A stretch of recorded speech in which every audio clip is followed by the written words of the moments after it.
గోదాదేవి తనకు కావలసినటువంటి వ్రతోపకరణములన్నిటినీ కృష్ణుని ద్వారా పొందిన తర్వాత తాము ఈ వ్రతమునకు ఫలమేమిటో ఆ ఫలాన్ని అద్భుతంగా ఈ 27వ పాశురంలో మనకు అనుగ్రహిస్తూ ఉన్నారు గోదాదేవి.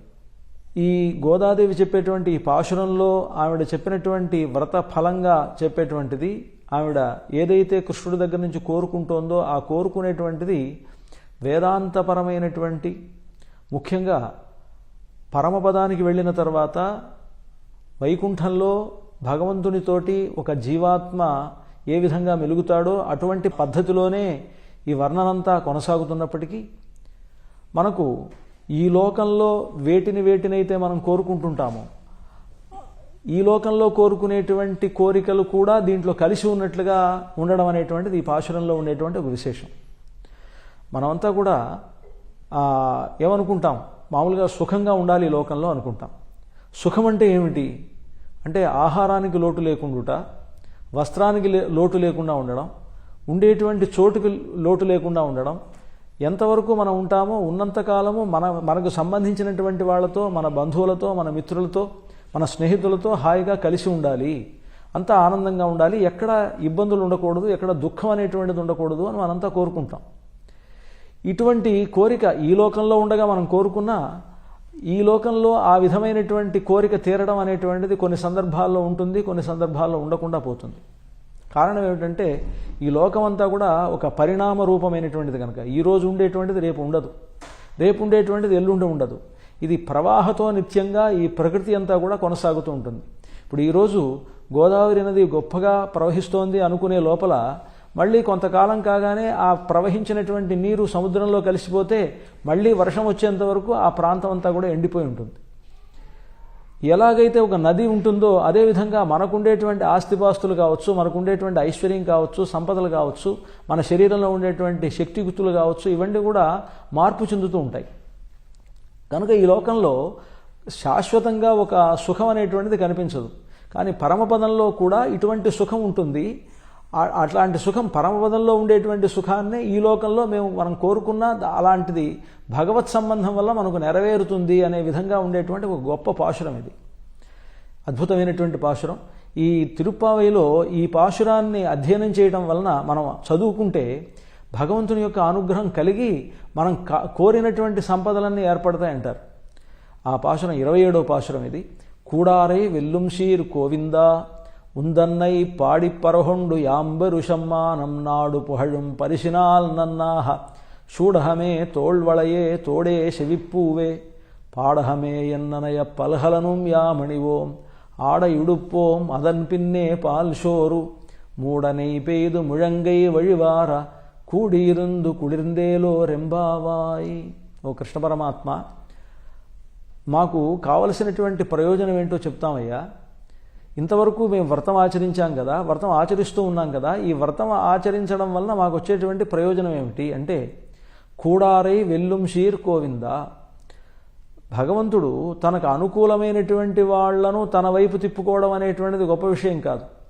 శత్రువులను కూడా తన వైపు తిప్పుకోగలిగినటువంటి శక్తియుక్తులు కలిగిన వాడు భగవంతుడు. ఎందుకంటే గత పాశురంలో ఆలినిలయ అరుళ్ళు అన్నారు కదా. ఆలినిలయ అంటే వటపత్రశాయి, నన్ను అనుగ్రహించు అని. వటపత్రశాయి అని అంటే మర్రి ఆకు మీద పడుకోవడం అంటే భగవంతుడు మర్రి ఆకు చాలా తేలిగ్గా ఉంటుంది. తేలిగ్గా ఉన్నటువంటి మర్రి ఆకు మీద బరువుగా ఉండేటువంటి బాలకుడి రూపంలో కృష్ణుడు పడుకుంటే ఆ మర్రి ఆకు తేలడం ఏమిటి ఆశ్చర్యం కదా. సముద్రంలో ఉండేటువంటి మొత్తం జలార్ణవమైనప్పుడు, ప్రపంచమంతా కూడా ప్రళయం వచ్చినప్పుడు అంతా కూడా జలార్ణవమైనప్పుడు ఆ జలార్ణవంలో ఒక మర్రి ఆకు మీద, చిన్న మర్రి ఆకు మీద చిన్న బాలకుడుగా కృష్ణుడు ఉన్నాడు అని అంటే అది వటపత్రశాయి అంటారు. మరి మర్రి ఆకు మీద బాలుడు ఎలాగా తేలుతూ ఉన్నాడు అనంటే అది ఆయన యొక్క ఆశ్చర్యమైనటువంటి చేష్ట. అది అఘటిత ఘటనా సామర్థ్యం అంటారు. అంటే మర్రి ఆకు మీద పడుకుంటే ఆ బరువుకి ఎవరైనా లోపలికి మునిగిపోవాలి, కానీ మునక్కుండా మర్రి ఆకు ఆ కృష్ణుడిని భరించడం. మనకి పైగా కృష్ణుడి లోపల అన్ని లోకములు 14 లోకములను తన బొజ్జలో కలిగి ఉన్నటువంటి కృష్ణుడు ఒక చిన్న పిల్లవాడి రూపంలో ఆ మర్రి ఆకు మీద పడుకోవడం, ఇవన్నీ కూడా ఆశ్చర్యం అన్నమాట. ఇదంతా కూడా చేయగలిగినటువంటి వాడు భగవంతుడు అన్నప్పుడు ఆ భగవంతుడు తనకు శత్రువులైనటువంటి వారిని కూడా తనకు అనుకూలంగా చేసుకోగలిగినటువంటి ఒక గొప్పతనం కలిగిన వాడు అనేటువంటి విషయాన్ని కూడారై వెల్లుం శీర్ గోవింద. నిన్ను ఎవరైతే ద్వేషిస్తారో, నీకు శత్రువులుగా ఉంటారో అలాంటి కూడారై, అలాంటి వారిని కూడా వెల్లుం శీర్, వారిని నీ యొక్క పరాక్రమంతో వశపరుచుకునేటువంటి గోవింద అని పిలుస్తున్నారు అన్నమాట.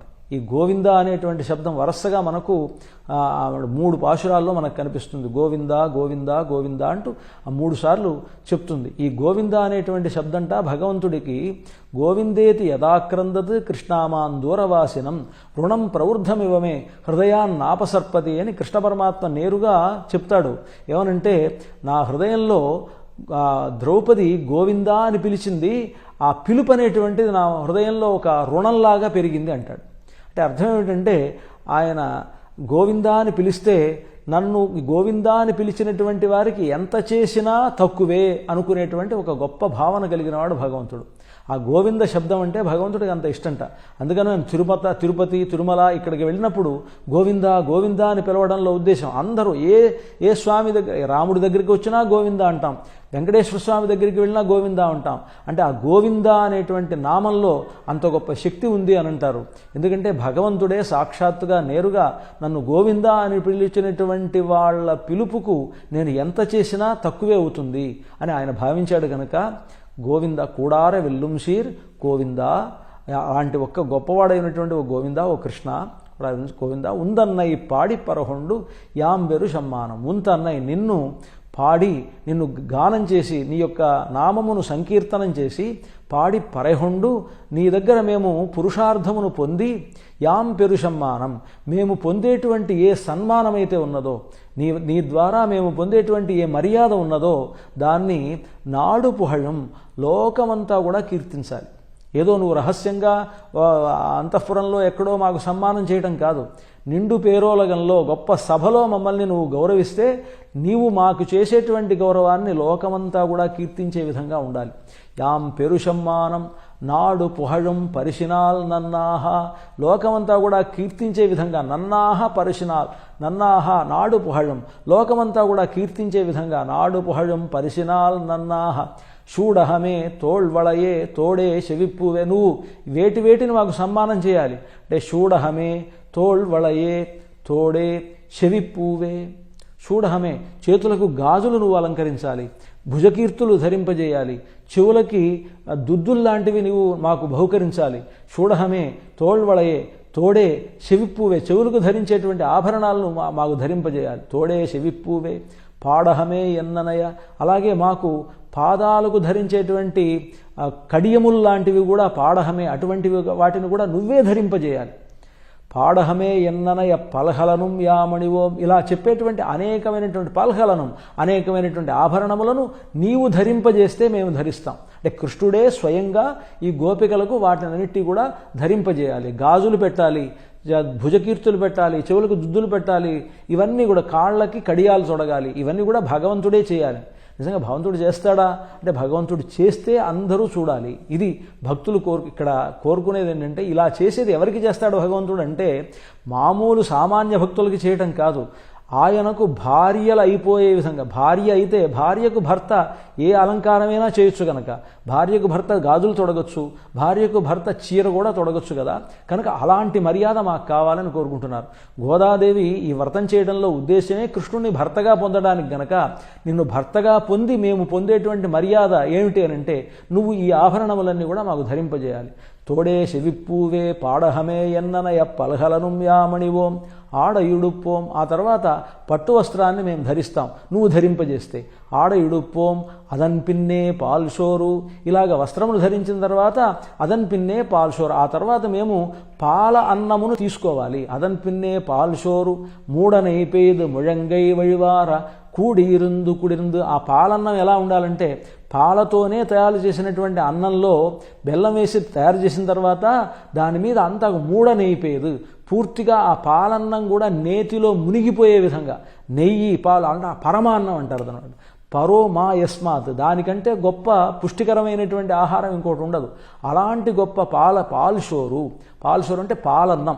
ఆ పాలన్నం పాలతోనే ఉడికించినటువంటి, బియ్యం తక్కువ ఉండాలి, పాలు ఎక్కువ ఉండాలి. అలా ఉండేటువంటి కోవాలాగా తయారైనటువంటి పాలన్నం పైన నెయ్యి అలాగ పోసి ఆ జిడ్డు ఎట్లాగా ముழங்கை వెழிవారా, మోచేతుల దాకా నెయ్యి కారుతూ ఉండగా అట్లాంటి ఆహారాన్ని కూడియిருந்து కుడిందు, నేను మీరు అలా మనమందరం కలిసి కూడియిருந்து, బంధువులమైనటువంటి మనమందరం కలిసి కూడియిருந்து కుడిందు, హాయిగా మేము దాన్ని స్వీకరించాలి, ఆ ప్రసాదాన్ని స్వీకరించాలి అని ఈ పాశురంలో గోదాదేవి అద్భుతంగా ఇటువంటి కోరికను కృష్ణ పరమాత్మ ముందు వెల్లడిస్తూ ఉన్నారు. స్వోచ్ఛిష్ట మాలికాబంధ గంధబంధురజిష్ణవే విష్ణుచిత్త తనూజాయై గోదాయై నిత్యమంగళం.